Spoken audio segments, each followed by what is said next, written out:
So my first entry into this dream diary is very, very strange. Um, so it took place at university, and all of my classmates were there because we had a trip. And I don't know whereabouts this trip was, but we all had to get on a bus, and it was night.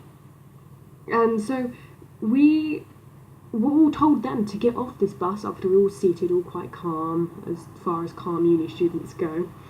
And I saw these guys outside taking pictures through, on like the windows and stuff. And it then occurred to us that they were like government sort of people, and they were trying to find like this bomb, which was strange. And I actually kind of think, because I came back to uni yesterday, and on the way I saw a van that said bomb disposal unit, just a little bit distressing. And in any case, we all had to get off, and then our tutors disappeared. They're like, you just need to get out, you just need to leave. And so we had to go back inside the uni, only to then escape, which was really strange. And it's all in bits and pieces, I have to admit, but we were on the top floor somehow, and there were some elevators, but with these elevators, they were separated into about boxes, let's say about that big. And the elevators were still the same size, but their doors wouldn't open or shut, so there were no doors, basically. And we had to climb inside to get to the bottom floor, because we couldn't take the stairs, because, elevators are, so much safer when trying to get out from a bomb. But we didn't want to risk it, basically. We were split off into groups, our actual friendship groups, funnily enough. And at the time, I had no idea where a few of them were. So it was my friend Becky and my friend Faye, Becky managed to actually climb through this box, and she was in and she was calling for us, come on, we need to go. But we couldn't risk it, because it started going down. If we would have gone through, we would have got cut in half. So we said, we'll see her there. And as the elevator came back up again, because we were waiting, there was a black cat. It's just a small little black cat huddled in the corner. And I was sticking my hand through trying to get this cat, but I had to pull it out, didn't want my arm to be cut off. So we needed a plan B. We needed to take the stairs.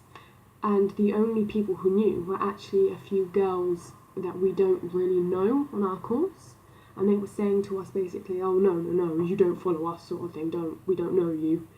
And so yeah, we didn't. So I ended up turning away to see Faye halfway through this elevator box. So I had to pull her out because she was about to be cut in half, which wasn't really nice, I guess. So I saved her, and we were quite, wow, what's just happened? And as the elevator then came back up again, the cat was there, and I just saw him and went, I need this cat. So I went in, grabbed the cat, got out, holding it how I hold my little black cat at home.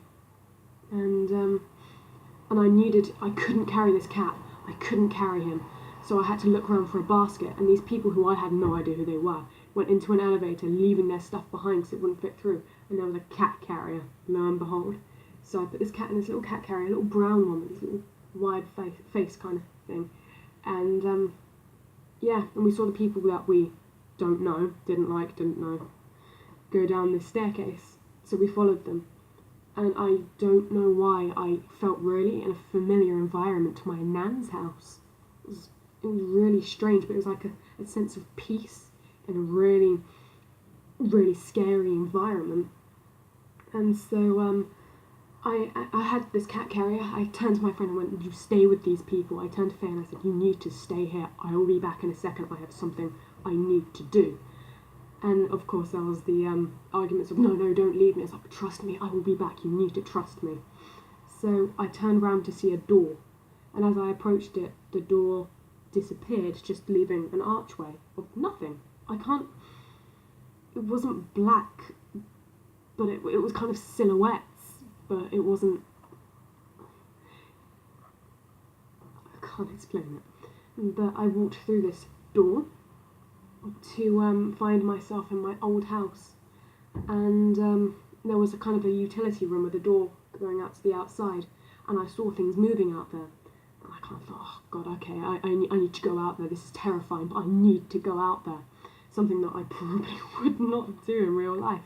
So I put this I walked through another doorway that used to connect the room to the kitchen, put the cat carrier down, and I went towards the kitchen door, which led outside as well, and I opened it, and my 3 cats at home were outside, and I got my 2 cats, Marzu and Finn, in, and no problem at all. So my black cat, Tisket, she wouldn't come in, and I needed to get her in to introduce her to this new black cat.